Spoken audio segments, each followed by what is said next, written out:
What's happening, people? It's your boy, the Boxing Lowdown, here for episode number 85 of the Boxing Lowdown podcast, man. Delighted to be joined, as always, on this bank holiday weekend. We got the main man right here in the building, Laurie from AFTV in the house. I'm ready for another great show. How are you, man? How are you doing on this Jubilee weekend, whatever you want to call it? Been painting today, painting a couple of the doors, in my flat. Just touching them up a little bit, touching up the skirting a little bit, just being productive today, man. So yeah, been a pretty good day. Likewise, I've been doing some coursework for a gym instructor course I'm doing, and I'm sort of into the final stages now. So yeah, so these 2 days we've got coming up, I'm going to be applying myself, doing some of that, and then obviously big weekend of boxing coming up. Yet another big weekend of boxing, strap season as I've been calling it, and yeah, man, the fight's getting better and better. I'm really looking forward to this weekend, actually. Me too. Yeah, who said boxing's dead, man? We've been having great fights every week, so let's embrace it while it's here, man. We'll go to the comments quickly. Big up to everybody that joins the chat. Don't forget what you got to do. Hit the like button on the way in. Share the video. Subscribe to the channel. This podcast should be, it should have a lot more views than it does. But we appreciate the people that are here, that come here every week. Leave comments and show love, man. We got nothing but love and appreciation for you guys. Michael Maxwell in the chat. He's put, good evening, Darryl and Laurie. I'm looking forward to another show. Francisco says here, big boxing weekend and major moves in the fight game. Break it down, brothers. Big up, Francisco. Off the canvas boxing, said here, evening, gents. Evening to you, brother. Harvey's put here, evening, gents. I'm looking forward to the fight this weekend. IB has said here, evening, lads. Hope there's no informants around. Something about those free belts that ruins a boxer's character and adds arrogance. Hopefully, Devin doesn't follow suit if he wins. Jerry, I see you. Ian Hamilton, I see you as well, brother. Always here. Listen, man, we've got another great show, and I can't wait to talk about that fight. But first of all, let's just do a recap on, last weekend. Gervonta Davis knocking out your boy Rowley Romero in the 6th round.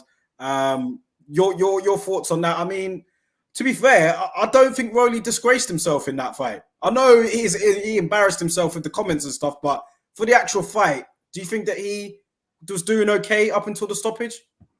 You know what? I think you're right. He didn't disgrace himself in the fight. He just disgraced himself before and afterwards. But that's in keeping with his personality, which is totally trash. I don't like the guy. That's becoming a common trend now. Every week I'm on your show. And of course, I'm going to be doing it later as well, where I find in myself sort of really disliking the way some boxers carry themselves. It must be the new generation. But anyway, yeah, I mean, in terms of the fight itself, listen, he did okay. I mean, some people are getting carried away saying he won a load of rounds and all that. If you remember, I actually got my prediction exactly right. I said that Gervonta would get him out of there before the halfway mark. He knocked him out in 6 rounds. I mean, listen, Rowley, he did come to fight. You got to give him that. He didn't do a Chris Colbert. As soon as he got hit, he just started running away and didn't want to engage, and basically swallowed it and made a complete arse of himself and remains an arsehole. But anyway, back to Rowley. Yeah, listen, he did try. He did have his moments. He did try to box at times. But there was a clear disparity between the two in terms of class, man. And I think that it wasn't so much him thinking he'd won rounds, more that Tank was just being patient, not doing anything stupid. And when the time come, man, he delivered a perfect check hook and got him out of there, just like I thought he would do. You know what I mean? So, you got to give Rowley Romero some credit. Like I said, he did come to fight. He did have a couple of moments. Tank even said after the fight that he does carry some power. So I think Tank was quite gracious in saying that. Pity Rowley Romero couldn't be as gracious in his after-fight comments. But I've seen some people, I don't know, man, what's wrong with some people, whether they're just trolling or they just don't understand the dynamics of boxing. Oh, he was winning every round. Oh, stop it, man. He had one good round. I think it was the 2nd round. And he had a couple of what I call work rate rounds where he just basically threw more than Tank did. But it didn't mean much. I mean, if you saw Tank in the corner, he was having conversations with his corner man. He was laughing at his mum who was dancing in the crowd. Does that look like somebody that was particularly worried or whatever? I thought he had things under control in there. And when it came time to execute, you got to say, man, that shot was delivered with perfection. The execution of that shot was perfect. He'd seen the guy lunging a couple of times in the past. He lunged in once again, waited for him to do it the second time, got the distance and the timing and the execution, everything right, and it was the perfect shot. And Rowley was out, man. He was out, man. You know what I mean? I've heard people say... You think the referee saved him? Yeah. Because listen, even when, he exited the ring without giving an interview, which I thought was classless, given how much he talked before the fight. According to him, he was selling the fight. So he talked a lot of crap before the fight. He gets knocked out with a perfect shot. He was scheduled to do, I'm pretty sure they're obligated to do that. Anyway, he didn't do it. But when he was walking out with his dad seemed to be holding him up straight. And at one point, I'm sure he said to his dad something like, word to the effect that, where am I? Or where are we? Or, you know what I mean? Something like that. So he was clearly concussed, man. He was gone. Yeah. So, there were some plus points. He handled the occasion okay. He didn't freeze like some people said he would do. He didn't let the occasion get the better of him. He did his best. I will give him that. But it was a long way from being good enough. And it showed on the night. Let's go to some comments here. Big up Ash in the building. He's put here, Tank will be in trouble when he faces an elite fighter due to his inactivity in the ring. He won't be able to knock out everyone. I saw a few comments like that, actually, with regards to Tank's performance. They brought up Lomachenko again. We need to start seeing those fights, man, because Tank is 27 years old now. Do you know what I mean? And it's go time now. That's really your prime at and around those weights. You're hitting your prime. Like Shakur Stevenson was there. They were talking that up. But what's the point of talking all these fights up if he's going to stay with Mayweather Promotions and just be under these sort of fights, man? I mean, I was a bit disappointed when I saw Tank say that, he's looking like he might stay with him now. Yeah, I was disappointed. But, hey, man, I think we spoke off camera. We spoke about this. Listen, he's a big ass man, 27 years old. At the end of the day, it's his career. If he wants to stay with Mayweather Promotions, then that's up to him. But, he's been doing a lot of complaining over the years and not doing this and not doing that. He comes out like a victim of domestic violence. He come out and complain about it, and you're going to leave. And then lo and behold, you're staying with a guy, or it looks like you're staying with him. So I want to hear less moaning about Mayweather Promotions and see more fights, like you said, though. He's an excellent fighter. I still have him in my top 10 pound for pound, but you are right. I was going to say, do you still have him in your top 10 pound for pound? Yeah, I do. He has to step his level of competition up, though, to be honest. And we'll see just how good he is further down in his career. Yeah. We'll see, man. Harvey says here, yes, Romero won a few rounds, but Tank was in control. He was just patient, waiting for the right moment. I agree. IB has said here, I can't believe that Ryan Garcia bet 20K. How stupid can someone be? Asher said here, Tank needs a legacy fight now. There's Haney, Kambosos, Teofimo Lopez, Shakur, Ryan Garcia. Get one of them done. Agreed. DS has said here, Rowley did better than many thought he would, but Tank was in full control. A potential fight with Lomachenko. Michael Maxwell says here, I think that Loma would struggle with Tank's power, but Stevenson and Haney would be a problem for Tank. If Tank was to fight Lomachenko next, who would you have as the favorite in that fight? I'd have to put Tank as favorite because Lomachenko's not fought regularly in the last couple of years. And obviously he's going through his troubles with what's going on in Ukraine, which is very sad. And it's meant that he's not been able to apply himself to his boxing career, which is a shame, obviously, but purely based on what we're seeing. One guy is active and the other one isn't. And I think with Loma, I don't know, man. I think if he was to fight Loma next, he'd basically be catching Loma at a good time. You know what I mean? So I think I'd favour Tank in that fight. I'm not saying it would be a cakewalk by any stretch of the imagination. He probably would have to come from behind, like he's been doing in a few of his fights recently. But I could see him catching up to Lomachenko, man. You know what I mean? I could actually see it. So I think the timing would be right for Tank, especially given Lomachenko's had a very long amateur career. He's had a long pro career. He's been in some hard fights. There's a lot of wear and tear there, you know, just the training camps alone. And Tank is kind of coming into his prime now, you feel. He carries legitimate one-punch power. The size wouldn't be an issue for Tank because they're about the same height and that. I just think that Tank would be too young, too strong, hit too hard. And Tank's boxing skills are actually underrated when he chooses to use them. You saw that in the Rowley fight. He didn't really use the jab as much as I would have liked him to, but I thought his footwork was brilliant. You know I didn't think there was a lot going on until that ended. I didn't think there was a lot going on. I was just like, it's not like Rowley was dominating any of the rounds or anything like that. No, it wasn't. Just waiting for that shot.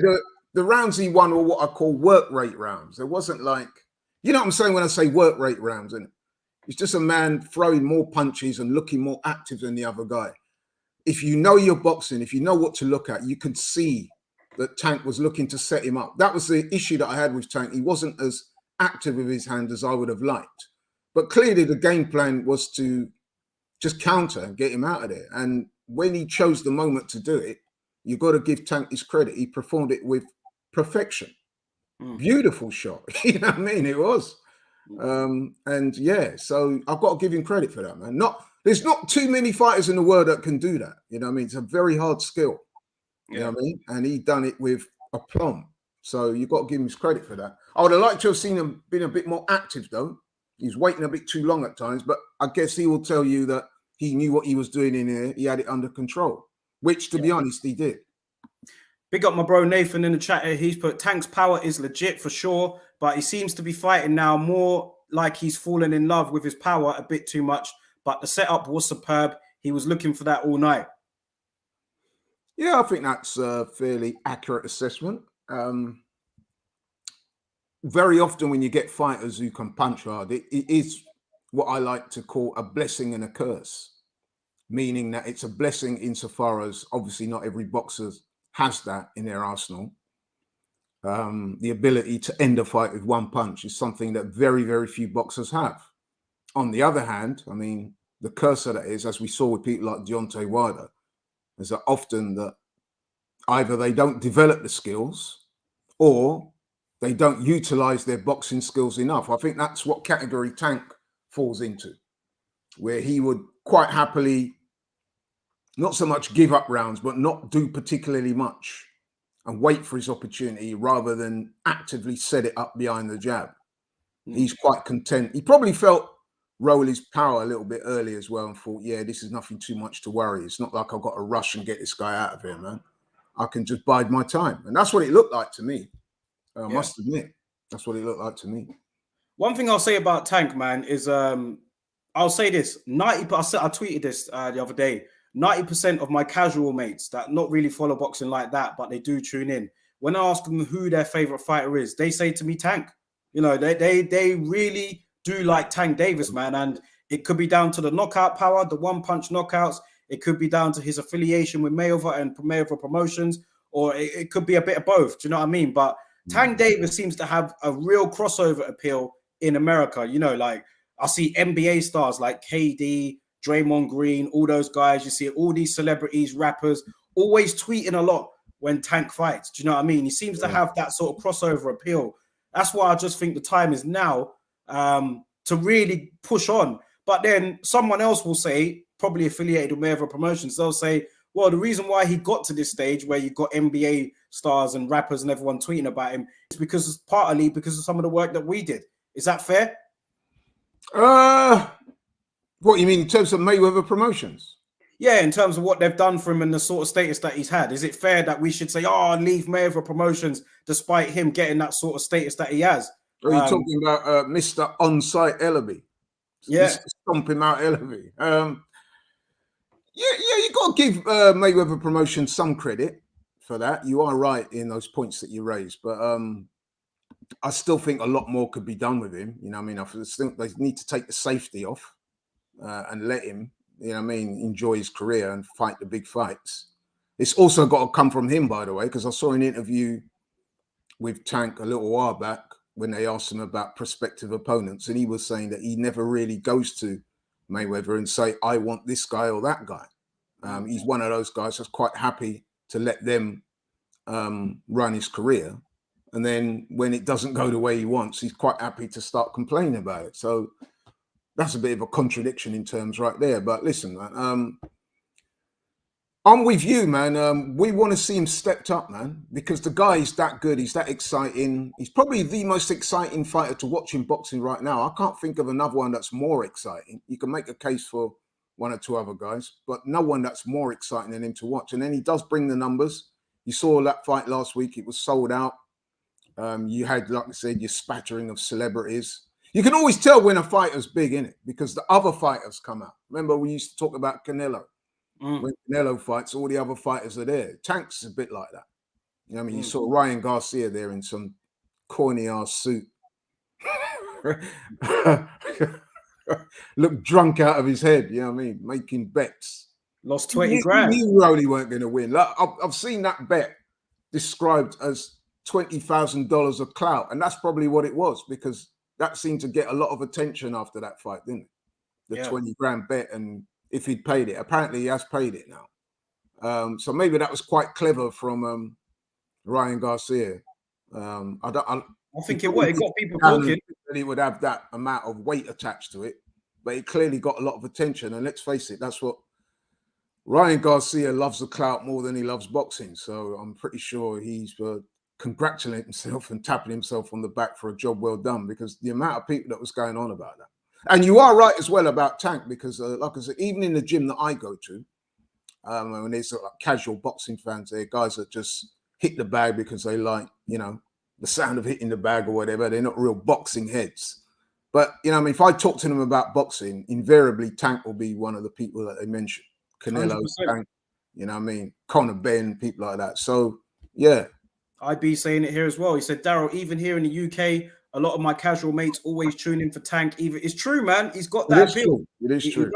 He does. I was talking to a guy a couple of days ago in the gym. He's just bought his first pair of boxing gloves. He used to be on the weights. Now he's showing an interest in boxing. He's asking me certain questions about boxing. Me and him got talking. And the first thing he said to me was, did you see Tank at the weekend? What did you think? So, yeah, man, he does carry that aura around him. He's young, he's exciting. And the funny thing is, I wouldn't say Tank has got like that kind of magnetic personality that people are drawn to. He's not a bad dude, don't get me wrong, but he's not, you know what I mean? He's not like overly talkative. He's not overly charismatic outside the ring. But I think it's what he produces. He's very explosive. He's got that look, all the tattoos and everything else. And yeah, man, he's got a bit of a cult following. Yeah. So, yeah, it's good for the sport, I guess. Asher said here, how dare you forget Alan Babbage, Laurie, in terms of the most exciting fighters out there.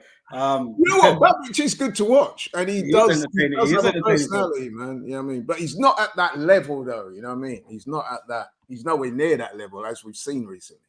Yeah. So that's why somebody like Tank will make that crossover, because not only is he exciting to watch, he's actually one of the best fighters in the world as well. So that's got to help, hasn't it? Yeah. Yeah. So move on to the fights this weekend, man. Nathan happily reminding all of us that, if you didn't know, cool boy Steph is in action this weekend against Danny Roman, current unified super bantamweight champion against former unified super bantamweight champion. Very good fight, as Nathan is saying here, man. He's got Fulton by competitive decision. I also have cool boy Steph by a unanimous but competitive decision. Do you agree with me on this fight here? I think that this is going to be a sleeper, man, because like Nathan said, it's kind of flown under the radar a little bit. Do you know what I mean? People are talking about, obviously, Kambosos-Haney. That's huge. But, you know, we've got a fight over here as well with Cordina. But, you know, Fulton and Roman, that's a good fight as well, man. Yeah, I'm very much looking forward to that. I'll be staying up late to watch that Saturday night, wherever I can catch it. But, yeah, man, excellent fight. And you know what? If Fulton wins this, he's a candidate for the top 10 pound for pound, isn't he? Surely. I overlooked him. He wins on Saturday against a really good opponent. I mean, that last fight he fought against Figueroa. It's a really good opponent, and that unified some of the belts. And that was not only was that a good fight, that was a candidate of the year fight. Sorry, a candidate for fight of the year. So yeah, it was. Yeah, he was. And Fulton is super skilled, man. You know what I mean? I really like cool boy Steph, bro. Yeah. Big up Punch Smollett in the building. Nathan has said here, I like Fulton. He's a well-rounded boxer and he's fighting very solid opposition consistently. It's true. Yeah. No, that is true. That is true. Other fights this weekend, like we said, you've got Cordina in action for the IBF title. Do you know much? I mean, I know the Japanese champion, but I ain't seen much of him. I'm going to be real. I haven't seen much of him. No, I've only seen flashes of him. I know he's, I think he's 28 fights, 26 wins, 1 loss, 1 draw. Most of his fights have been in the Far East, so I haven't really seen a lot of him. But I have heard and I've seen little bits. He looks strong. He looks tough. He looks like he can punch. I know he had a no contest fight with Tevin Farmer, which is probably the biggest name up until now that he's fought. So I don't know much about him, but I'm reliably informed that this will be a big test for Joe Cordina. I'm actually a fan of Joe Cordina. I remember watching him in the amateurs, Joe Cordina, very skilled guy, very talented. And this will be a good test for him, man. Well, he's got home court, but like Ash is saying here, Ash and Nathan, they know their stuff, obviously, saying he's an underdog, Joe Cordina, even in his own backyard. Do you know what I mean? Nathan says here, Ogawa is decent. I've seen him smash up a decent fighter. Ash is saying here, very good fight. Francisco is speaking about Danny Roman and Fulton. He's saying Roman makes it competitive, but Fulton wins it on points. Fulton versus Akhmadaliev, and of course, Akhmadaliev was the one that defeated Danny Roman. He said that would be real good as well. So, yeah, but Akhmadaliev is considered to be really good, isn't he? You know what I mean? Yeah. So, yeah. But going back to Cordina and Ogawa. Now, we were talking off camera about this fight, and I want to just quickly not change subject a little bit, but I wanted to speak about the zone because, again, it's kind of this one's fallen under the radar a little bit. Do you know what I mean? And I want to ask you about the DAZN, not experiment, but just how you think it's going right now as well. You know, with DAZN, and you know, like, is it really out there? I mean, I have to say, for me, I don't think it's working as what Eddie Hearn would have thought. I don't think it's at the stage where Eddie Hearn thought it would be when he first took this on in the UK anyway.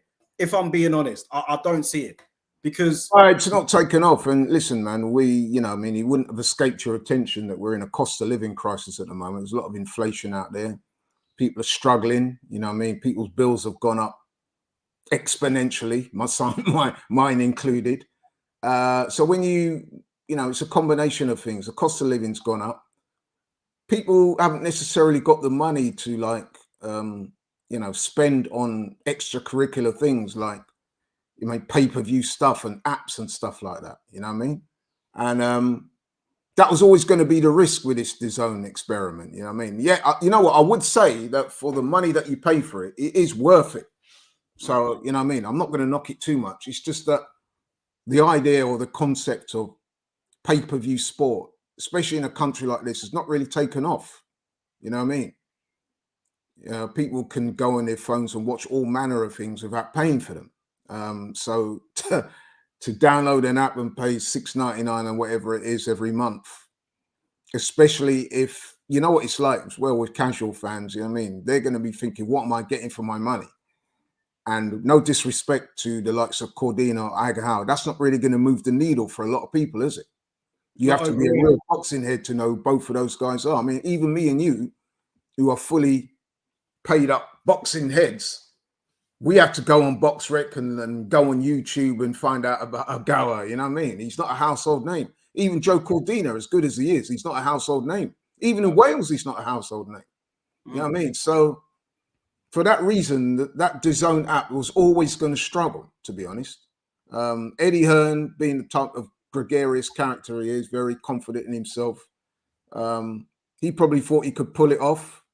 But we got to be honest, man, it's not really taken off the way he thought it would do. Yeah, I have to be honest. You know what I mean? It's going to be a very hard sell, pardon the pun. You know what I mean? People are just not going to do it. I mean, I've spoken to people about, even in gyms or, you know, when I've been out talking to people about fights, and I'm saying I'm watching a boxing this week, and they say, "Oh, wait, is that on Sky or something?" You say it's on the DAZN app. Yeah, they do that. As you mentioned the DAZN app, and they realise they've got to pay for it. You know what I mean? The interest level just drops commensurately. They're not really interested. They want to know if they can stream it. You know what I mean? That's what they want to know. So for a number of reasons, it's not really taken off. Not for the want of trying, but I just don't think it's going to work for right now, especially now, like I said, now we're in the midst of a severe cost of living crisis, man. There's people out there that, and I don't want to sound political, I'm not going to go on forever, but you know what it is, Daryl. There's people out there that are struggling to heat their homes. So if you think they're going to pay out an extra £6 a month to watch boxing, a lot of the fights are guys that they've never heard of. I don't think that's going to work, do you? No. So a couple of good comments here. One from IB, he's put here, I think it's telling that Boxer, albeit a new and young company, managed to sign Ben Whittaker, who everyone would have betted Matchroom would have signed, 258 fighter 2, and it's clear that AJ is going to stay with Sky. DS is saying here, DAZN struggles when it comes to attracting the casuals, and that's where Matchroom will miss the Sky monster machine. Long term, I still wouldn't rule it out being a success. Well, it's an interesting point that DS makes there, because I was watching an interview just yesterday with Ben Whittaker, the amateur standout that's just turned pro. Big up to his dad, by the way. Big up Big T, man. No, it's something he regularly frequents these chats. Right. So I was watching an interview with Ben Whittaker, because obviously, very interested to find out how things are going with him, who he's signed up to, who his trainer's going to be, rare. And he said during the course of that interview that DAZN and all those other guys had approached him, but he said that one of the reasons why he'd gone where he'd gone with Sky is because of the platform. You know what I mean? And that he's able to engage with the man in the street. They're going to be able to watch his fights. You know what I mean? That's a big part of it. Mm. It's no point in having, the best skills in the world and everything else if people don't get to see you. You know what I mean? That's the problem with DAZN. Yeah. It's all right if you're already established like Canelo. You know what I mean? But if you're an up and coming guy, man, you're kind of thinking, well, yeah, the money might be good if I can get on there, but the exposure's not that great. Yeah. But hey, listen, I don't blame the boxers for going down the DAZN route, because if they can get on that platform, it probably means they're getting well paid. Yeah, probably. But I don't know, man. What do you prefer? Extra money or a bit more exposure as you're coming through? What do you prefer? Well, I think you've got to say when you're coming through, you've got to say the exposure, man, because the money will come. Do you know what I mean? Money, yeah, if you're someone like Ben Whittaker and he lives up to anywhere near the potential that people think he's going to do, then I would agree. You've got to go for the platform that's going to offer you the most exposure, because the money will come. He's that good that he's going to get high-profile fights sooner or later once he starts winning. You know what I mean? So. Last comment on this from Ian Hammond. He's put here, Eddie and DAZN need a big fight on their platform that grabs eyeballs. I still think it can work, but I've got a feeling that the BT merger collapse didn't help. Yeah, you got Frank Warren, who constantly reminds us about that. But and you also got to remember with Eddie Hearn is right, and this is the arrogance of Eddie Hearn. Don't get me wrong, he's a very good promoter, but I think he kind of underestimated and overstated his own presence in terms of that deal with Sky. He thought it was all about him, but it's been proven that, no, listen, man, Sky was doing very well before he came along and will do well after he. It wasn't just the Eddie Hearn show. Yes, he enhanced their boxing shows. He did bring us some great fights. But let's be honest, man, you know what I mean? Eddie Hearn not being with Sky no more is not going to result in them, you know what I mean, going under, as it were. He seemed to think that once he left there and took a couple of guys with him, that whole operation was either going to struggle or fold. You could just see it in his body language and the way he spoke. He did. Yeah. And I think he's been given a reminder, man, that he's not as big in the game as he thinks he is. And then, of course, you know what I mean, this American experience, which, let's be honest, man, I mean, I know we've been clowning on Leonard Ellaby and, you know what I mean, stuff like that. But he does make a good point. Eddie Hearn strode into America with this big bag and announced himself saying, yeah, I'm here to take over America. You know what I mean? Now, that was, in hindsight, that was a very crass thing to do, wasn't it? You know what I mean? You're supposed to, when you walk into somebody's territory, you have to kind of ingratiate yourself first with people. You don't just walk in there and say, yeah, I'm here to take over. Because what you do then is that you just upset all the other promoters that you potentially could be working with. And then he had this idea that he was going to sign up all the top level fighters. And I know for a fact that he did reach out to them, because you had people like Charlo in that lot making it public and saying, yeah, Eddie Hearn's reached out to me, offered me the bag, but I'm staying with Al Heyman. You know what I mean? So he's not been able to attract the kind of guys that he wanted to. I mean, I think he signed up Andrade, and you saw how that's turned out. So it's not really been a success, has it? Okay, apart Canelo aside, yeah.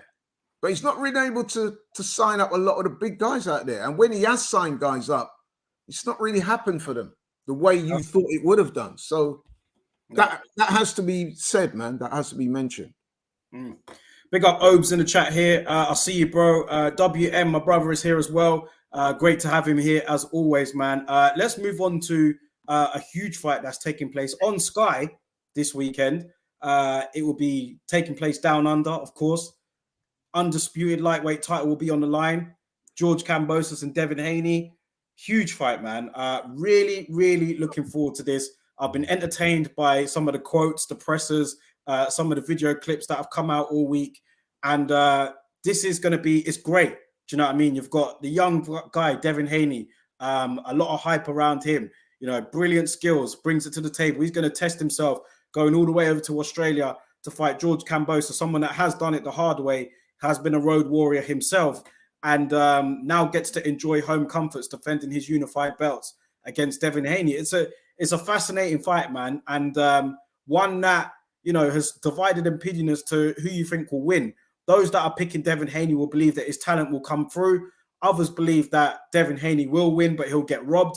Then you've got others that believe that Kambosos, you know, is more battle tested, and you know, he's not going to allow them belts to go away while he's fighting at home. So, what side of the fence are you swinging on here? And just your thoughts on the whole fight week in general, man, between these two. You know what? I'm really looking forward to this fight.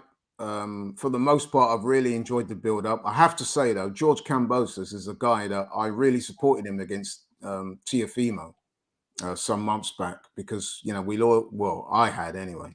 I'd had enough of Teofimo Lopez with his crazy rants and just his attitude, you know what I mean?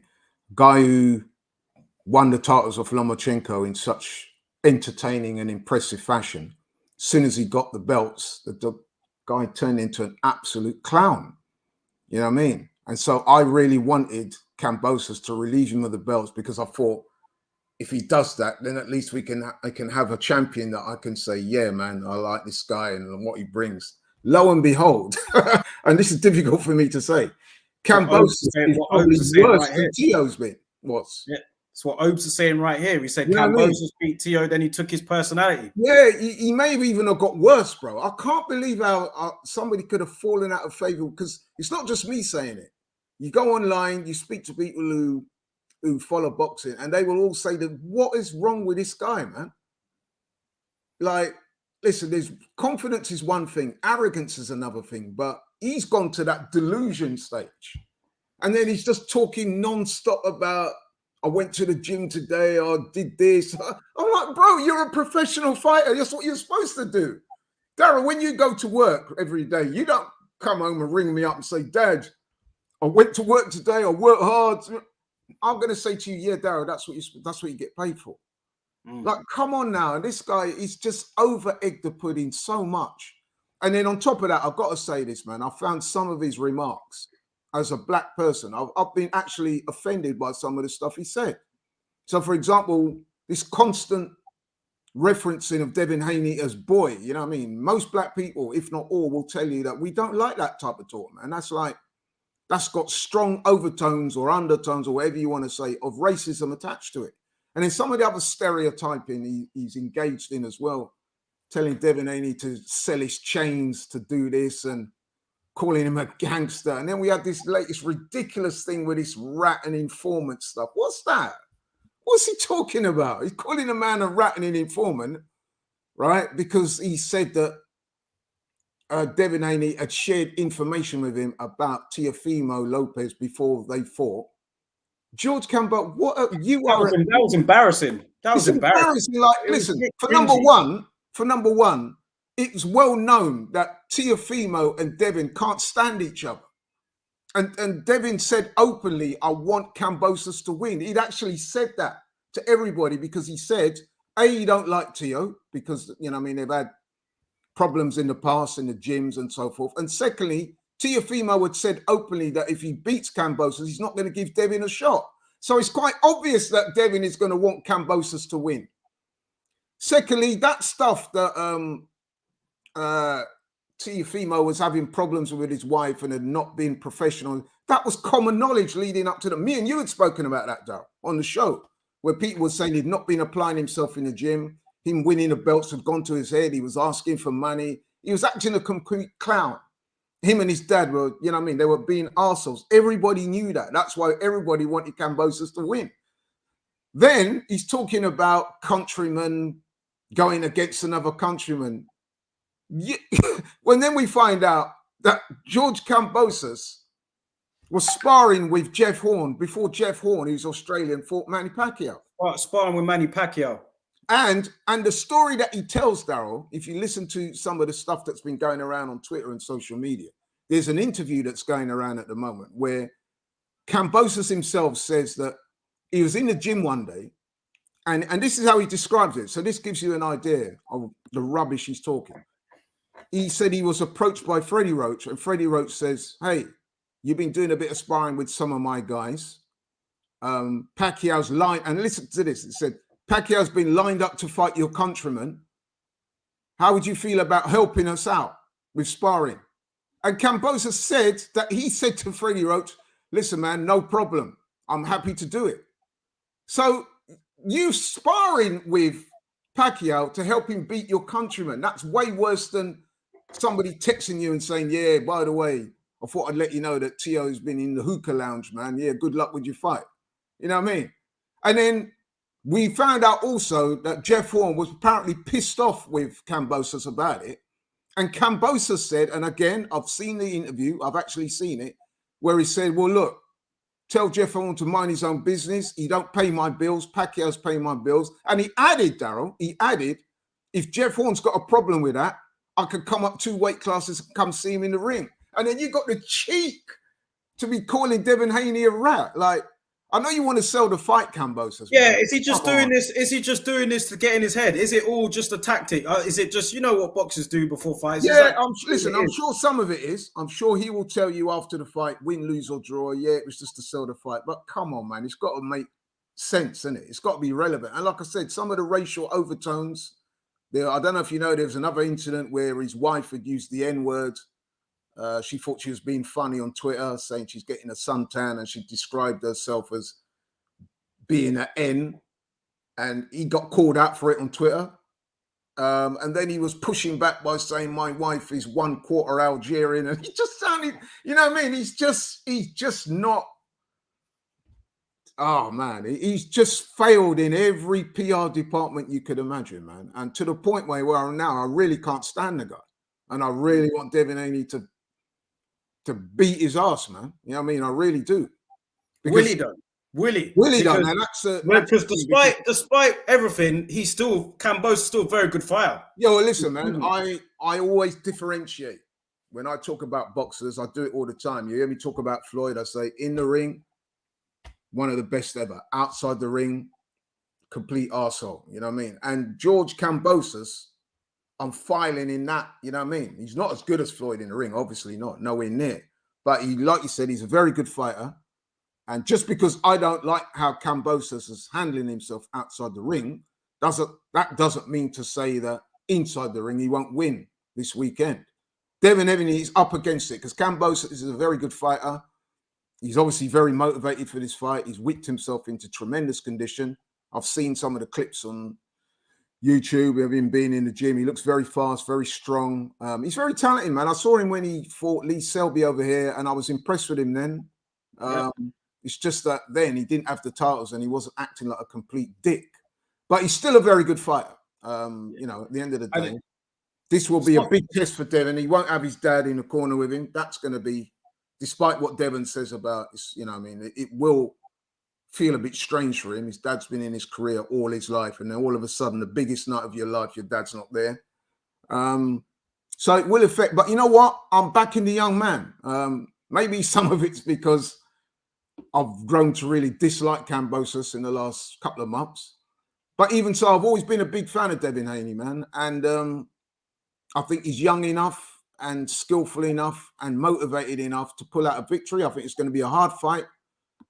I think it's going to go to the points because I can't see Devin Haney stopping Kambosos. and I can't see Kambosos stopping Devon. So I think it's going to be very closely contested. It wouldn't surprise me if there's controversy either way. So if Devin Haney wins, you probably get Kambosos fans saying he did enough to win. And if Kambosos wins, you'll get a lot of Haney fans saying that Haney won him. But if you pin me down, man, I'm going to go for Devon's superior boxing ability. And I think it could be 7-5 in rounds. This is the thing. I think that you're right with what you're saying, but I just think it's going to be very difficult for him to get a dub out there. He's going to have to dominate. Like DS said earlier, one of the comments earlier. Big up Shane in the chat here, by the way. I see you, bro. Good to have you here, man. I think that Devin Haney has definitely got the capabilities to win 7 rounds out of 12, but it's just he's going to have to win minimum 8. Let's be real, man. Let's just keep it a buck and just be honest. Like, it's going to be very difficult if you're not dominating those rounds. And we see that he can do that, but he has shown at times, you know, that times later on in fights, he has shown he can get caught. He has shown can Kambosos outwork him down the stretch. Will the crowd are going to be on top of him? Do you know what I mean? Like, his dad's not there. Yoel Judah, while I respect him, you know, he trains Zab. I ain't seen him train anyone else since Zab. And it's like a huge fight to go into. Do you know what I mean? Like without having that sort of in-corner experience for how many years? So in such a magnitude of a fight. So it's all against Devin Haney, really. But he chose this. He knew what he was stepping into. So he must have that much faith in his ability to pull it out. Because I think, while I do believe Kambosos is very, very talented, I do. He's proven me wrong a good couple of times now. I think that the ceiling for Devin Haney is higher, and I think that if both of them are on their game, I'd favor Devin Haney. But I just think it's going to be very difficult in Australia to get it, man. I do. No, you are right. And listen, I've expressed those reservations myself, but I'm just hoping against hope that he's going to get a fair deal down there. The eyes of the boxing world will be on this fight, and we hope that the judges do the right thing. We have to hope that. I mean, I know I've said before with Canelo fights, man. I mean, and even in that fight with Canelo, you saw that, didn't you? The judges had Canelo winning the first 4 rounds, all 3 of them. You're like, what the hell's going on? So, listen, it would not surprise me if that happens. And you are right. I think Devon's going to have to dominate him. He's going to have, when he wins rounds, he can't afford to be one of those where you're sort of thinking for a couple of seconds, not so sure about that round. It's got to be rounds where you clearly see Devon. There's that, you know what I mean, separation. You think, yeah, Devin Haney won that round. And he's got to have at least 6 or 7 of those rounds to win the fight. He's got to have 7 of those rounds in the bag like that. Because you know that Kambosos is going to win some rounds because the guy is an energy bunny, man. You know what I mean? And he can take a shot. He can take a shot. He's shown he's got good survival instincts. Do you know what I mean? The shot that dropped Tio in that fight, it was a great counter shot in the first round. He was up against it and he dropped Tio with a, you know, but Shane ain't rating Kambosos. Also in that fight as well. Shane's saying he doesn't rate Kambosos at all. He's saying he's 6 out of 10. He's saying Devin Haney's going to win 11 rounds, maybe 10-2 at best. He's saying he might win 11 rounds on Shane's card, but that's not the issue, is it? That's the thing. It could be, like I said, it's going to be one of them where you're calling me on the early hours of Monday morning and saying, how the hell did they have Kambosos 115, 112? You know what I mean? It could be one of them. So, yeah, man, Devin is up against it. I guess we're going to find out this weekend just how good he is. A lot of people are saying he's that next gen. Him, Shakur, and people like that are going to be that next generation of boxers that are going to take boxing into the new era. On Sunday, we're going to find out just how good this guy is, because it's not just what he faces in the ring, it's all the other stuff that's happened as well. And the fact that he's really going into a cauldron. Apparently, there's going to be nigh on 50,000 fans in the arena. And let's face it, 99.9% recurring fans are going to be there to watch Kambosos. Yeah. Despite what we've said about him, Australia are going to embrace him. Even if they don't particularly like him, they're going to embrace him for that night, aren't they? So, yeah, man, Devin is a really, really good boxer. He carries himself with a lot of class. I do believe in him. It's not just because I like him. I've earmarked him for success years ago. You know what I mean? I've been hearing about this guy, Devin Haney. So I've always thought he was good. I've always backed him. This is his big night. And what you tend to find in sports is that when you get somebody like that, when it gets to that big night, invariably they do live up to their expectation. Bit like Shakur Stevenson, people were questioning him. Yeah, but you know, when you step up, can you handle it? And he came through with ease. His job is a lot harder actually than what Shakur had, because although I would say that Devin Haney is still a slight favourite in the ring, all those other factors that we spoke about, his dad not being there, him being in Australia, the judging, all that, makes it a much tougher proposition than it would have been if he'd have fought Kambosos in America. Yeah. And Jerry's right here. He says that there's no Australian or American judges that are going to be. Yeah, but as I said to somebody in the gym said that to me yesterday. I said, yeah, but you know what it is? Like sometimes they don't have to not be from the designated country to turn in a bad scorecard. You know what I mean? It just depends on. Well, listen, I'm not going to go there, man. You know what I mean? But you know what I'm saying. And not only that, people can be influenced by their environment. You know what I mean? Like you could take 3 guys or 2 guys and a woman or 3 women or whatever it is, put them in that arena as judges, and then they get influenced by the surroundings, by the crowd, by the promoter. You know what I mean? They might take a liking to Kambosos and how he's conducting himself. You know what I mean? All different intangibles can go into a bad decision. It's not just the fact that they come from the country of origin. You know what I mean? It could be something else going on. How well they've been treated, so they feel like, you know, well, you know, it could be one of them where I'll tell you how a lot of the time it works is they're in that environment, right, Daryl, and they're like miles away from home.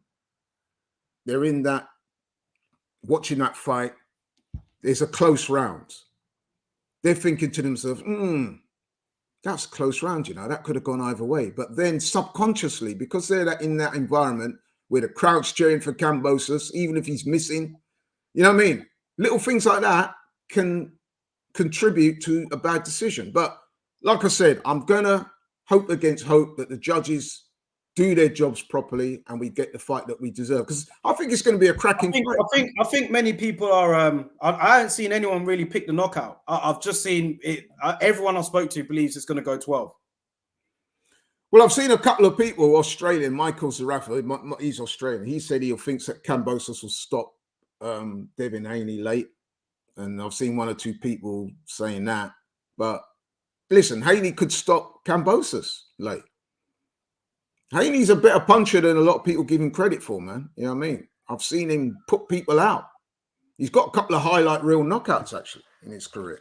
Something that Kambosos doesn't have. And in fact, Lee Selby... I don't know, at that level he hasn't. When he fought Abdullayev, who's a decent guy, he had him out cold, 1-punch knockout. So he used to play it on Sky quite a lot. But anyway, Lee Selby, who's fought Kambosos, said that he didn't think Kambosos had any power at all. Now, whether he's just saying that because he lost or whatever, I don't know. But he said that Kambosos didn't have any power. It was just his work rate and energy that cost him that fight.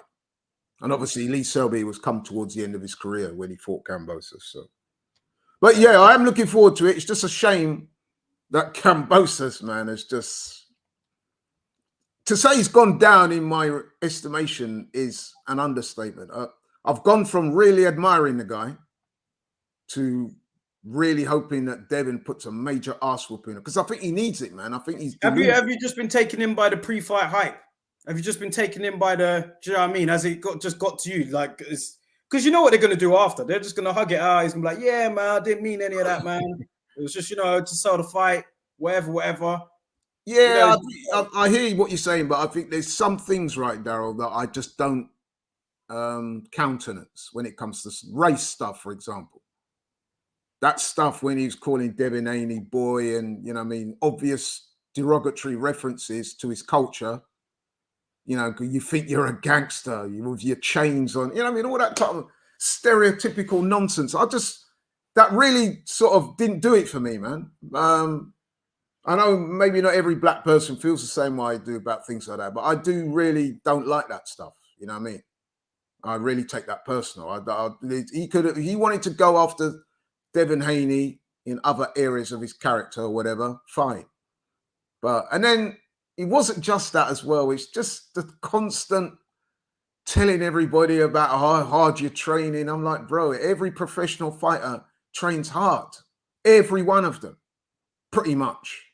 You know what I mean? So for you to be saying, yeah, I was in the gym, I went to the gym twice today, you should have seen me, I did 30 rounds on the bag. I'm like, and he's constant with it. And I'm thinking, what you think David Haney's just at home sitting playing PlayStation all the time? Is that what you think?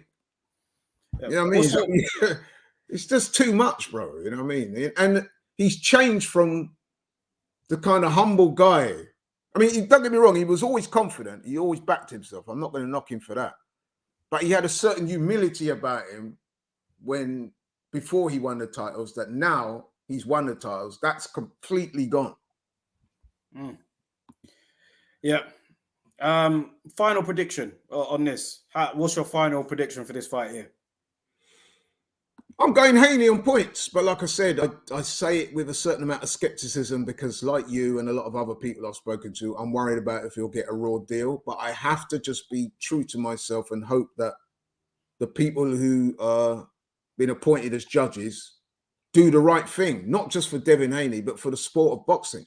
We don't want a fight whereby afterwards the talk is about such and such got robbed. And that could be either way, by the way. You know what I mean? I just want them to get it right. And they need to be watching, man, because like I said, this fight is going to be very keenly contested. There's going to be a lot of punches thrown. There's going to be a lot of effort put forth. So whoever's judging that fight, they need to be concentrated, focused, and fair, and to, you know what I mean? Punch Smollett says here, Punch Smollett says here, did you complain when Devin Haney said that he wouldn't lose to a white boy? Remember when he said that? Yeah, we did. Actually, I'm glad you brought that up because we did, Punch Smollett. We did a show and I did call Devin out on it for that. I said that had no place in boxing. But the difference is Devin did apologize for that. He's a young man when he said that. I think he's 21 years old when he said that. He apologized. The apology was largely accepted by boxing. And he's not gone anywhere near that type of thing since. So in answer to your question, I did complain about it. We spoke about it on this show. And you can go back and watch the show. I forget what edition it was. But yeah, we did. So, yeah. Diaz has said here, Kambosos has just shown his true character. It's easy to be humble when you ain't got anything. As soon as he won the belts, the mask slipped. And one thing that I have noticed is that it seems to me that a lot of boxers are saying the same sort of thing, man. A lot of people are they've just been kind of sick of it. It does become a little bit like onerous, doesn't it? Like, you know what I mean? This guy's just putting himself on this pedestal. And you think to yourself, bro, this is actually getting... I don't know if you saw that clip. It was going around on social media the other day. And what was interesting about when that clip went round of Devin Haney rolling his eyes, he was rolling his eyes. Come on, like, bro, like, stop. If you looked at that clip, the amount of boxers that liked it, you know what I mean? Then that kind of gave you... When you see other boxers coming out and say, you've got no horse in the race, they don't really care who wins. And they're circulating that on their social media sites and liking it, and you see the eyes emoji and stuff like that, then that kind of tells you that a lot of people feeling the same way about Kambosos, man. Nathan says here, most of these guys aren't that humble, to be honest, but it is what it is. Hopefully we get a great fight and the right winner. No BS on the scorecards. Yeah, listen, let's hope there isn't, because especially if Kambosos was to lose, because let's face it, man, the man's got a rematch. To lose, they're going to run it back. Yeah. So, you know, there's no need. Well, my prediction for you, I'm going to say, I think Devin Haney will do enough. I think it'll be close. I think both of them will have their moments. I just don't know whether he'll get it on the scorecards. That's all, if I'm being honest. He's going to have to be really dominant. And can he be really dominant? He's got the potential to be, but it's going to be, I don't know. I think he can, but I don't want to underestimate Kambosos again. So no, I don't think we've given Kambosos his flowers, man. You know what I mean? We've said, even though I don't like his antics and how he's conducted himself. I mean, listen, man, I don't really know of him that well. I've only seen him over the last year or two when he fought Selby. See, when he came here and he fought Selby, he was nothing like that. When he fought Tio, him and Tio was involved in a bit of back and forth. And I remember saying to you that I did like his confidence and the way he You know what I mean? He wasn't prepared to back down from it. So I did actually quite like that about him. But I just think that since he won the title and he's gone back to Australia, we're seeing a side of him, man, that I never thought I'd see. That being said, the guy can fight. I'm not going to, for 1 minute, try and minimize his achievements. He's unbeaten. He has come up the hard way, as he's told us millions of times. He's not the only one, by the way. Most boxers do actually come up the hard way, George Kambosos. And yeah, so he's the rightful champion and he deserves respect. But some of the stuff he's come out with in the last couple of months has just been draining for me, man. I've just thought, oh, bro, stop. You know what I mean? So, but yeah, we'll see, man. I think the one thing that we can be certain of, it's going to be a very good, eventful fight, because Kambosos will leave it all out there. And I'm sure Devin will as well. Devin has said that this is his destiny. This is his dream.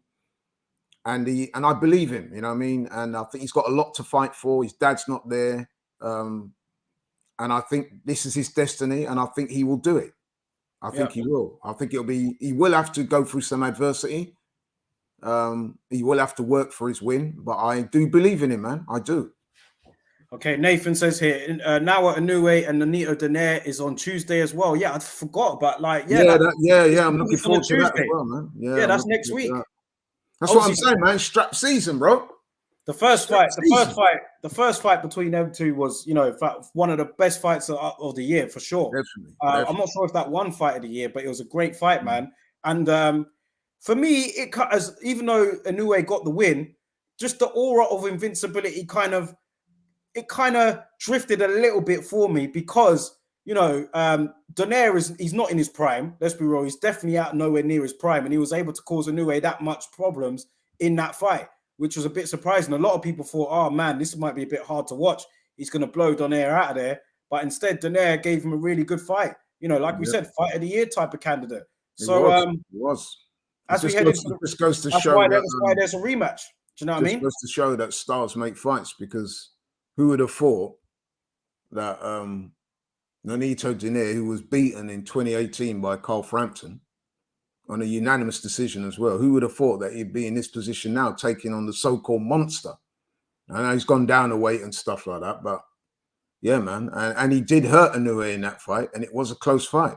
So, I've been sort of following. Or do you think that it will be more Anuray dominant this time around? I really don't know, man. Because one thing I've been encouraged about is that I've been watching some of Donaire's progress online, where they've been talking to his wife and himself about their preparation for this fight, and they seem locked in, man. They're fully zoned in, and what I got from that as well is that they're very confident. And listen, that doesn't mean obviously that he's going to go and win, but I did like the body language. I did like the way they sounded. They sounded very confident, very focused, and they was talking about some of their preparation and the lengths they've gone to. And you're thinking to yourself, boy, man, he's not coming to play. He really thinks he can win. Well, and that's what you want at that level. You didn't have Anuray in your top 5, did you? Pound for pound. I think I did. I don't know if I had him in my top 5. I had him in the top 10. The only thing with Anuray is, like I said, we said before, Daryl, some of the opponents, we you know what I mean? It's kind of difficult to elevate him to that top 2 or 3 because, yes, he's been getting guys out of there, but some of those guys, have they been that good compared to some of the other weight classes? I don't know. Multi-division world champ, won the world. Yeah, and he won the tournament, didn't he? So yeah, he's definitely up there. Definitely up there. I'm not going to hate on that at all. He's definitely up there. I think it just comes down to the resume. Do you believe his resume is as strong as some of the other guys? That's not maybe his fault, is it? To be honest, he can only fight what's put in front of him. It's not like he's ducking anyone. So yeah, and he's been moving up the weights too. Yeah, so fair play, man. Fair play. Last one before we go, man. I want to touch on AJ, who, you know, there were Mike Coppinger tweeted out a couple of days ago that he's going to be trained by Robert Garcia, and it's looking like it's true. He did confirm it yesterday. So Robert Garcia will be in the corner with Fernandez, and they will be taking on the challenge of fighting Usyk, which fight is looking like it's going to be taking place in August now in the Jeddah Superdome. I'm not sure if you saw that stadium, but your thoughts on Robert Garcia? You know, very familiar, well known in the boxing circles, former world champion as a fighter.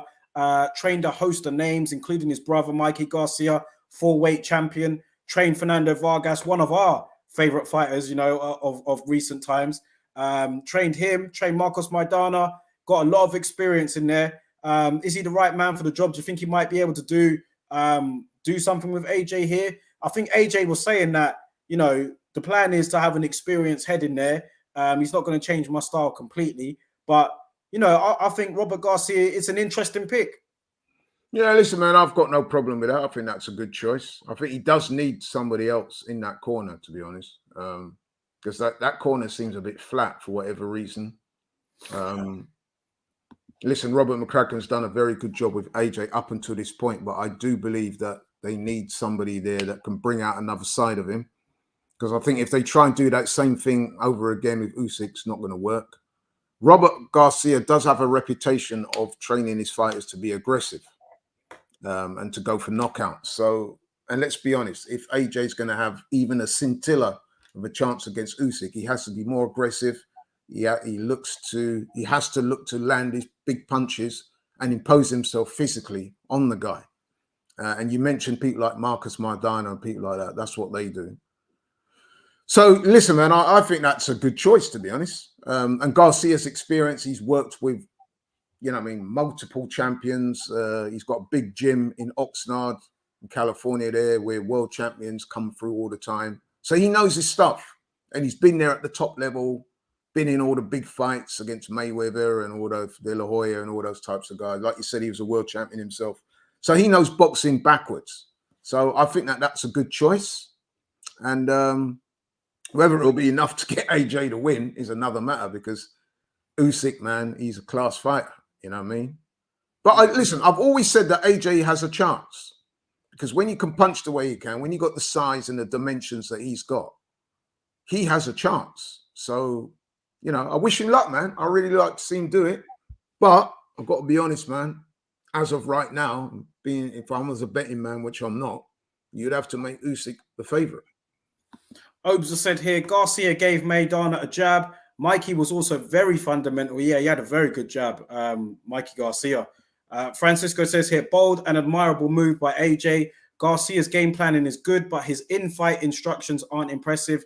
So his tactics may work, but it will come with risks. Like De La Soul used to say, stakes is high.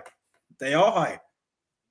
The stakes is very high for AJ, man, because this is literally a crossroads fight. If he loses against Usyk, particularly if he loses, by some distance, if he loses wide on points or he gets stopped, knocked out, pretty much his career at the top level is over.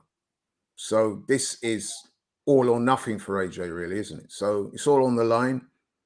I've seen some people out there saying that he should have stayed with his former arrangement. I don't agree. I think he needed a new voice in the corner. There are a number of trainers out there that could have done a good job. And I think Robert Garcia is one of those guys, man. So, yeah. Yeah. Obes are saying here, I'm picking AJ regardless. I'm going down with the ship. Ian Hamilton has said here, Garcia focuses on aggression, which AJ needs to get back to. I pray that it succeeds. Michael Maxwell saying here, he will try and put some Mexican aggression into AJ's style of fighting. So yeah, with the Garcias, they do have that sort of Mexican American style, where they combine boxing with the sort of traditional Mexican qualities of going to the body and employing hooks and stuff. And I don't think I saw AJ go to the body once in that Usyk fight. You know what I mean? So if he can get Usyk on the back foot and go to the body, you never know. That may pay dividends. But listen, I'm sure that at least I know that they will have a game plan. It's whether AJ can execute it. I've always liked Robert Garcia, to be fair. I've always thought he was well measured in, how he breaks down fights. And do you know what I mean? Like, I can listen to his interviews and, you know what I mean? I do respect him, man. Obviously, he was a former world champion, as we said. So I think it's a good appointment. It's an interesting one, but I think it's a good one as well. I'm not saying it will get the job done. I still got Usyk as the favorite, but salute to AJ for trying something different. Yeah, man. Yeah, give AJ credit. He's gone out there. He's done the bold thing by going out and getting another trainer. He could have ducked it and said, no, we're keeping it as it is. He's recognized that he does need another voice there, and he does need another trainer, somebody who is going to point him in a different direction. He's not. Listen, let's be honest. Robert Garcia, I don't care how good a trainer is, he's not going to be able to change AJ overnight. But I'm pretty sure he will get him to think about the game a bit differently. And I think that could be crucial in the rematch. The mindset and the mentality has to be way different. And I think by him going with somebody completely different, I think that's a good look. We've seen a lot of fighters over the years do that and have a measure of success. So let's hope it works out for AJ. I'd love to see him back on top of the world, man. Yeah, great guy, carries himself well, and unlike some out there. And let's hope he can get his belts back. But it's going to be a real difficult job. Bit like one thing I will say is that if you thought that Ukraine, you know what I mean, might be distracted and all of that, you only had to watch the football the other day. What was it, yesterday? Against Scotland, man. That's a good point. They took them to the cleaners, man. So it don't look like, you know what I mean? Like, there's obviously bad things that are going on over there right now, but do you know what I mean? They were able to, the football team were able to focus and get the job done on a way turn. Yeah, sometimes in life you're fighting for things other than just the win. You know what I mean? It means more to you. So, for example, Devin Haney this weekend, his dad's not been able to be there for whatever reason. I thought that was kind of ridiculous, to be honest. Like, he's not been able to enter a country for a crime he committed over 30 years ago. I mean, come on now. I mean, other people have gone to Australia that's had criminal convictions. Mike Tyson was in Australia a few years back. I mean, come on. But anyway, we won't go there. But the point I'm trying to make is the fact that his dad's not there is giving him something else, hopefully, as motivation. It makes it become bigger than just a fight. Remember Buster Douglas, when he fought Tyson, his mum had passed away. He was on the verge of pulling out. He said he's dedicating the fight to his mum, and we all saw what happened there.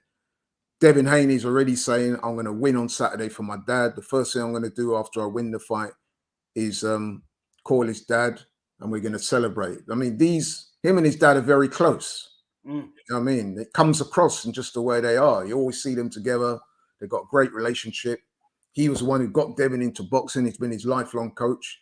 So him not being able to be there on Sunday could be a motivator for Devin Haney. He's going to be thinking, not only do I want to win it for myself, I want to do it for my dad.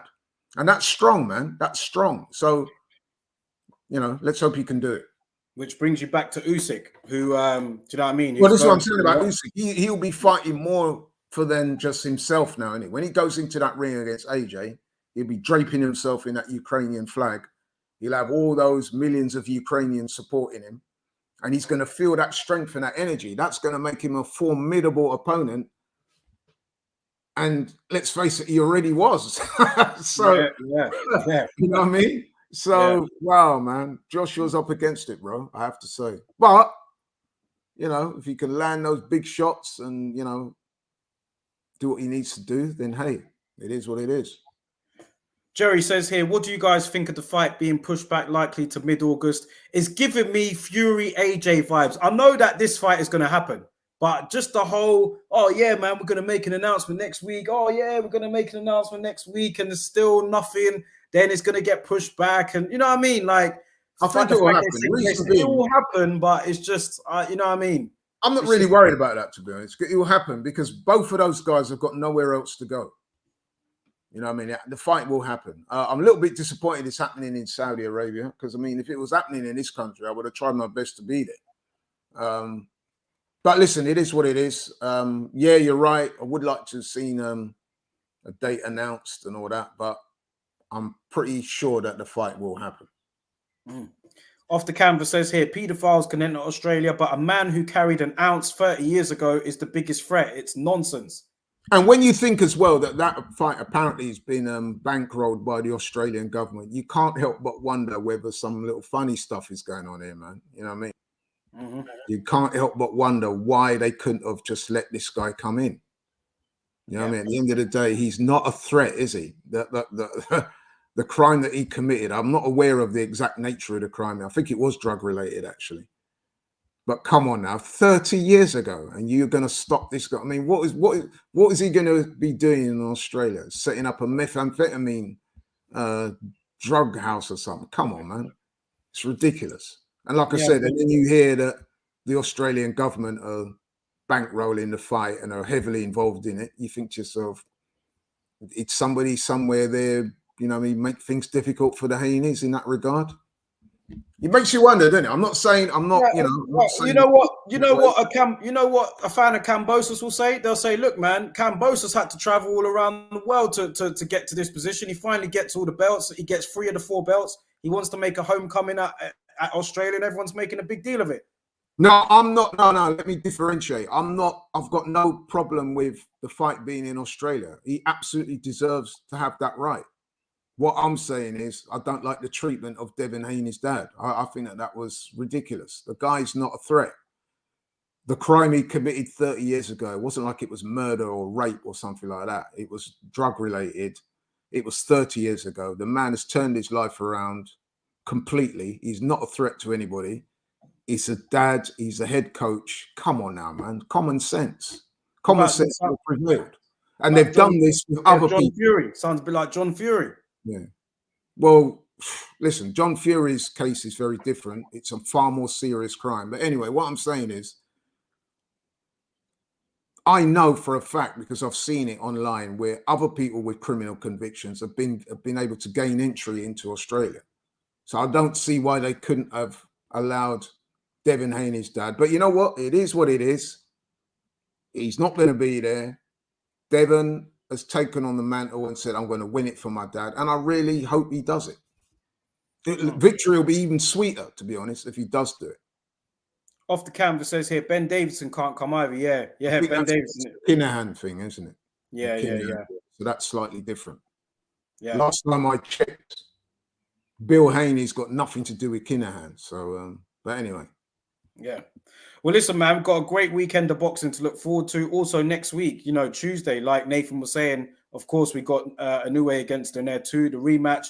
But yeah, that brings an end to this week's show, man. Another very entertaining one. Before we go, what are we going to be doing about our schedule, man? Because, you know, I like the idea of having the show on Monday and if possible, can try and squeeze in another one here and there on a Thursday. But I like just hit me up, man. Hit me up. I'm flexible. We can do something on the Monday after the fight. I'm sure there'll be a lot to talk about because, like I said, this fight is going to be a good fight, man. I've got no hesitation in saying that. No doubt about it. Both guys are going to bring it in their own different ways. It's going to be back and forth, ebbs and flows. There could be some drama. You know what I mean? So yeah, there's going to be a lot to talk about. So let's do it, man. On Monday, I'll be around. We'll sort it out beforehand, put the notice out, and hopefully everybody will tune in. Yeah, man. Big up to everybody in the chat. Don't forget to hit the like button on the way out. Share the video. Subscribe to the channel if you haven't already. Really appreciate all you guys' comments today. Thank you for joining as you do every week, man. You make the show what it is. And can't wait to talk about the fight with you guys on Monday. It's going to be. So have a great weekend, man. Enjoy the bank holiday. We've got a long weekend ahead of us. Hopefully the weather's nice. Francisco won't be enjoying the bank holiday weekend. He's all the way over there in Arizona. But big him up as well. And we'll catch you guys very soon, man. Have a good evening.